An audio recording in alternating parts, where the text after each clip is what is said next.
ومن أحسن قولا ممن دعا إلى الله وعمل صالحا وقال إنني من المسلمين.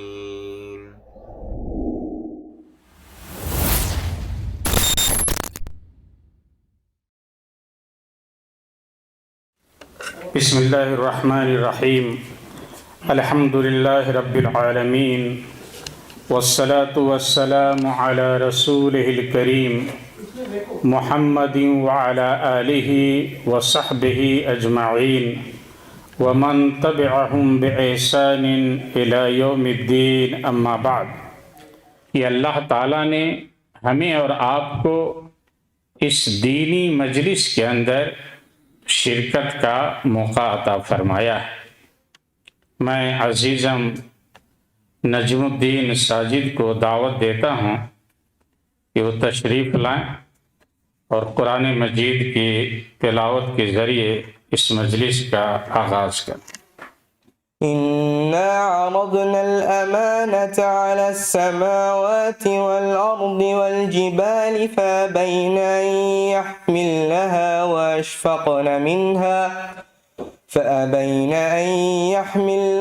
وأشفقن منها وحملها الإنسان إنه كان ظلوما جهولا ليعذب الله المنافقين والمنافقات والمشركين والمشركات ويتوب الله على المؤمنين والمؤمنات وكان الله غفورا رحيما۔ السلام علیکم ورحمۃ اللہ۔ اللہ تعالیٰ نے سورہ انفال کی 28 نمبر آیت کے اندر فرمایا ہے وَاعْلَمُوا أَنَّمَا أَمْوَالُكُمْ وَأَوْلَادُكُمْ فِتْنَةٌ، کہ جان لو یقیناً تمہارے مال اور اولاد تمہارے لیے آزمائش کا ذریعہ ہے۔ وَأَنَّ اللَّهَ عِندَهُ أَجْرٌ عَظِيمٌ، اور یقیناً اللہ تعالیٰ کے پاس عظیم اجر و ثواب ہے۔ اس کی ہولناکی اور خطرناکی کو بیان کرنے کے لیے ہمارے فاضل نوجوان کنگ سعود یونیورسٹی کے ہائر ایجوکیشن کے اسٹوڈنٹ شیخ حسان ابو المکرم صاحب آپ کے سامنے تشریف لا رہے ہیں۔ آپ کو قرآن و سنت کی روشنی میں مال و دولت کے فتنے کے تعلق سے انشاءاللہ وہ آپ سے خطاب فرمائیں گے۔ السلام علیکم ورحمۃ اللہ وبرکاتہ۔ الحمد للہ رب العالمین والصلاة والسلام علی اشرف الانبیاء والمرسلین نبینا محمد وعلی آلہ وصحبہ وسلم تسلیما کثیرا الی یوم الدین اما بعد۔ قال اللہ تعالی فی کتابہ الکریم اعوذ باللہ من الشیطان الرجیم قد افلح من تزکى وذکر اسم ربہ فصلى بل تؤثرون الحیاة الدنیا والآخرة خیر وابقى۔ یہ تو آسمان و زمین کی پیدائش کا مسئلہ ہے۔ ان کی پیدائش کے تعلق سے بھی اللہ رب العالمین نے قرآن کریم کے اندر ارشاد فرمایا وَلَئِن سَأَلْتَهُم مَّنْ خَلَقَهُمْ لَيَقُولُنَّ اللَّهُ، کہ اگر آپ ان مشرکوں سے یہ بات پوچھیں کہ آپ کو کس نے پیدا کیا تو وہ ضرور جواب دیں گے کہ اللہ رب العالمین ہی ہمارا خالق ہے۔ تو یہ بات متعین ہو جاتی ہے کہ آسمان و زمین اور آسمان و زمین کے درمیان پائی جانے والی ہر چیز کا خالق اللہ رب العالمین ہے۔ اللہ کے نبی صلی اللہ علیہ وسلم نے ارشاد فرمایا الدنیا سجن المؤمن و جنت الکافر، کہ یہ دنیا ایک مومن بندے کے لیے قید خانہ ہے، جیل کی طرح ہے، اور کافر کے لیے جنت ہے۔ محدثین یا علماء کرام جب اس حدیث کی تشریح کرتے ہیں تو اس میں کی وضاحت دو تین اعتبار سے کرتے ہیں۔ پہلی چیز یہ ہے کہ جس طرح سے ایک انسان جیل سے جلد بھاگنے کی کوشش کرتا ہے، اسی طرح سے ایک مومن بندے کا بھی معاملہ ہے کہ وہ دنیا کے فتنوں سے، دنیا کی برائیوں سے اپنے آپ کو پاک صاف کر کے اخروی نعمت پہ نگاہ رکھے رہتا ہے۔ وہ موت کی تمنا نہیں کرتا ہے، لیکن اسی طرح سے اللہ رب العالمین نے ارشاد فرمایا وما خلقت الجن والانس الا لیعبدون، کہ میں نے جنات اور انسانوں کو اس لیے پیدا کیا تاکہ وہ میری عبادت کریں۔ یہاں پہ بھی دیکھیں نیکی کو یا عبادت کو یہاں پہ اللہ رب العالمین نے ذکر کیا اور اسی کو معیار بنایا۔ یہ نہیں کہا کہ دنیا میں جا کر کے اپنی من چاہی زندگی گزاریں، بس روپے پیسے کمانے میں لگ جائیں اور اللہ کو بھول جائیں، دین کو بھول جائیں، نہیں، بلکہ یہاں پہ کہا الا لیعبدون، تاکہ وہ میری عبادت کریں۔ ایک نیک انسان کے ساتھ شاید اکا دکا نظر آئیں، جبکہ ایک مالدار انسان اگر چلتا تو اس کے پیچھے دیکھیں 10 آدمی چلتے پھرتے رہتے ہیں۔ کیا ضرورت ہے آپ کو اپنا معیار گرانے کی، کیا ضرورت آپ اس کے پیچھے حقیر ہو رہے ہیں؟ مالداری اس کے ساتھ قیامت کے دن اس کو حساب دینا ہوگا، آپ نہیں جا کر کے اس کا حساب دیں گے، کیوں آپ اس کے پیچھے پیچھے لگے ہیں؟ یہ افسوس کا مقام ہے۔ ہر حال میں اللہ رب العالمین کا شکر ادا کریں اور نیکیوں کے موسم کو غنیمت سمجھیں۔ رمضان کے مہینے یا اس طرح کی جو بھی عبادات ہیں جو خاص وقت میں یا خاص موسم میں آتی ہیں، انسان اس کو غنیمت سمجھے، کیونکہ یہی نیکیاں آپ کے لیے آخرت میں کام آئیں گی، دنیا داری کی چیزیں آخرت میں نہیں کام آئیں گی۔ اور یہی سب سے بڑا ذخیرہ ہے، آپ کے پاس جو بھی نعمت ہے جس شکل میں ہے اس کو اللہ اور اس کے رسول صلی اللہ علیہ وسلم کے راہ میں خرچ کریں اور اس کا استعمال کریں، صحیح استعمال کریں، انشاءاللہ اس میں ہماری کامیابی ہوگی۔ اللہ رب العالمین سے دعا ہے کہ وہ ہمیں کہنے سننے سے زیادہ عمل کی توفیق عطا فرمائے۔ اقول قولی ھذا واستغفر اللہ لی ولکم۔ السلام علیکم ورحمۃ اللہ وبرکاتہ۔ یہ تھے شیخ حسان ابو المکرم حفظ اللہ۔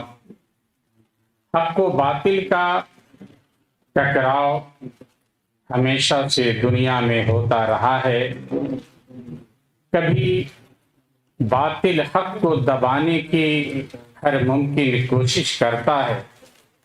آپ حق و باطل کے درمیان کیسے فرق کر سکیں گے، کس طرح پہچانیں گے، اس موضوع کی وضاحت کے لیے ہمارے پاس تشریف لا رہے ہیں معروف و مشہور خطیب، قرآن و سنت سے مدلل خطاب فرمانے والے شیخ انعام اللہ عبد الصمد جامعی گورکھپوری صاحب حفظ اللہ، وہ آپ کے سامنے اس موضوع کی وضاحت فرمائیں گے۔ شیخ تشریف۔ السلام علیکم ورحمۃ اللہ وبرکاتہ۔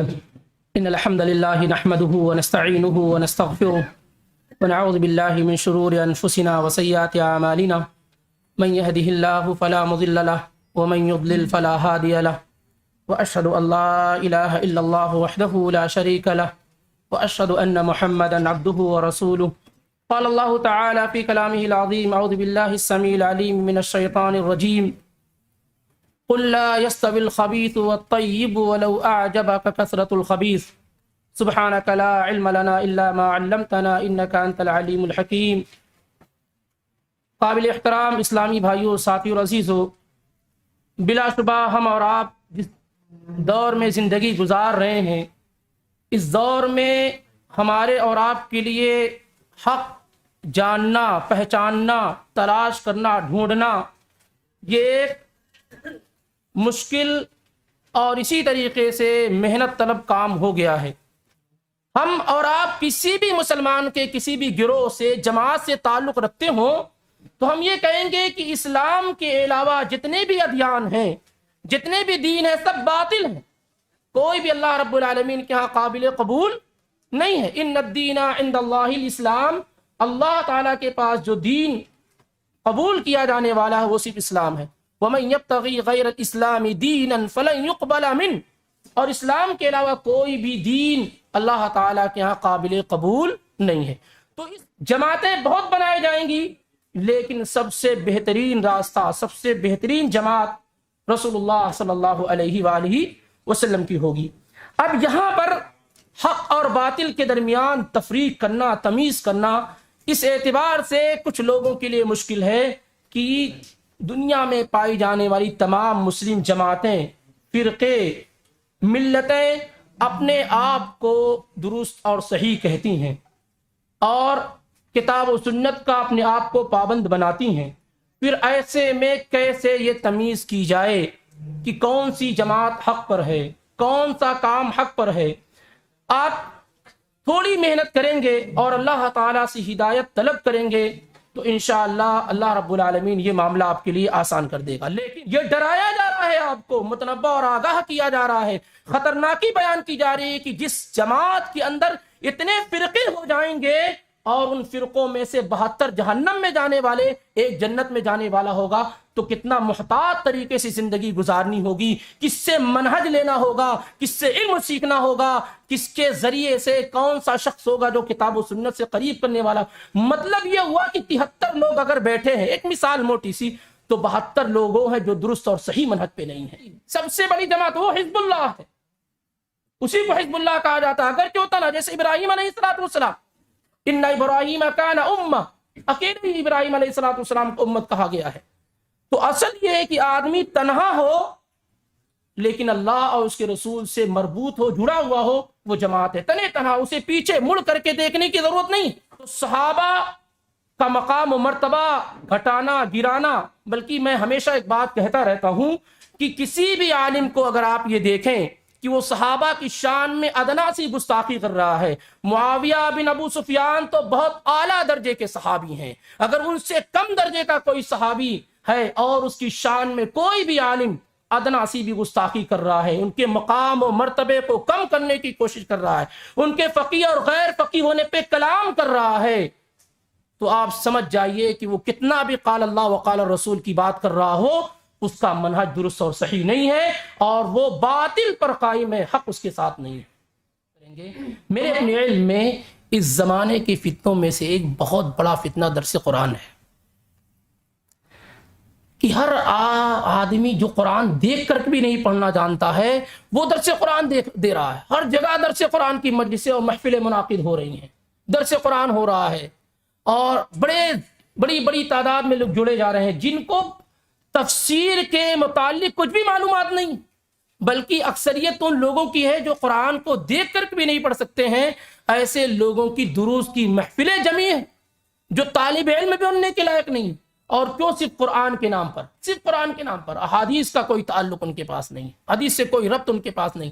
جب آپ روکیں گے تو کہیں گے ہم اپنی جانب سے کوئی بات بیان نہیں کرتے ہیں، ہم تفسیر ابن کثیر پڑھ دیتے ہیں، ہم یہ تفسیر پڑھ دیتے ہیں، ہم وہ تفسیر پڑھ دیتے ہیں. تو سوال یہ ہے کہ تفسیر ابن کثیر آپ کو کیا لگتا ہے کہ تفسیر ابن کثیر پڑھ دیا آپ نے تو آپ نے اللہ کا فرمان پڑھ دیا؟ تفسیر میں خطا اور غلطی نہیں ہو سکتی. کتنی روایات امام ابن کثیر رحمہ اللہ نے ذکر کیا اور کہا کہ یہ مرسل ہے، یہ غریب ہے، یہ اصطلاح تو آپ کو معلوم بھی نہیں، اور آپ نے حدیث کے نام پر بیان کر دیا اور لوگوں نے سمجھا کہ یہ حدیث ہے، نبی صلی اللہ علیہ وسلم کا فرمان ہے اور اس پر عمل کرنا وہ شروع کر دیا. احادیث کے بغیر قرآن کا سمجھنا یہ گمراہی کے راستے کو طے کرنا ہے.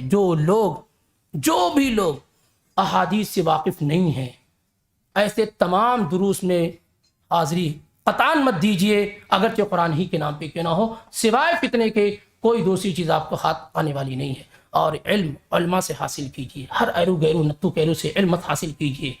ہمیں اور آپ کو اس بات کی فکر کرنی چاہیے کہ وہ جماعت جس کی بشارت دی گئی ہے، جو قیامت تک حق پر قائم رہے گی، جس پر اللہ تعالیٰ کی نصرت اور مدد ہوتی رہے گی، جسے ذلیل اور رسوا نہیں کیا جا سکتا ہے، جسے مٹایا نہیں جا سکتا ہے، اس جماعت کا پیٹرن اور منہج کیا ہے، اور اس جماعت میں شامل ہونے کی کوشش کیجئے، اگرچہ اس جماعت میں تھوڑے افراد ہی کیوں نہ نظر آئے. اللہ تعالیٰ سے دعا کرتے ہیں کہ اللہ تعالیٰ ہمیں اور آپ کو اور تمام ایمان والے بھائیوں کو اس جماعت میں شامل فرمائے جس کے متعلق اللہ کے نبی صلی اللہ علیہ وسلم نے پیشین گوئی فرمائی ہے. آمین وما علینا الا البلاغ المبین. السلام علیکم ورحمۃ اللہ وبرکاتہ. جزاکم اللہ خیرا. حقائق پر کبھی باطل کا پردہ آ ہی جاتا ہے، حقیقت آشنا لیکن حقیقت پا ہی جاتا ہے. ہجوم یاس و حرمہ سے حصول کامرانی ہے کہ پے ہم لفزشوں سے عزم راسخ آ ہی جاتی ہے.